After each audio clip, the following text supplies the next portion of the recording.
La rencontre entre Judith Souminois et le directeur pour l'Afrique francophone, l'Afrique du Nord et le Moyen-Orient a permis de passer en revue plusieurs projets, notamment ceux financés par la Belgique et la Guise, portant sur la transparence dans l'artisanat minier, le respect des normes et la modélisation financière des grands projets. Les progrès et les efforts significatifs entrepris par les autorités congolaises ont été appréciés par Benani. Nous avons passé en revue également les projets majeurs qui ont été clos par l'ITIE, donc l'initiative en République démocratique du Congo, qui ont été financés par le Royaume de Belgique et qui ont porté sur la transparence dans l'artisanat minier, la transparence, le respect des obligations sociales et environnementales des entreprises, ainsi que la modélisation financière des grands projets privés afin de permettre la prévision des recettes et d'aider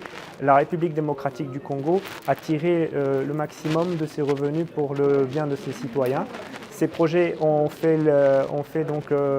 été présentés à des ateliers de haut niveau cette semaine. Donc nous avons pu passer en revue les recommandations.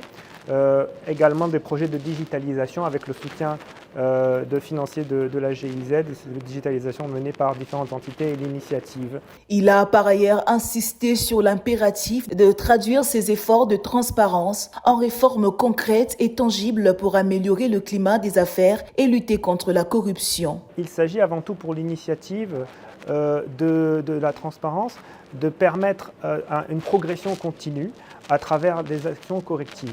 Un certain nombre de choses.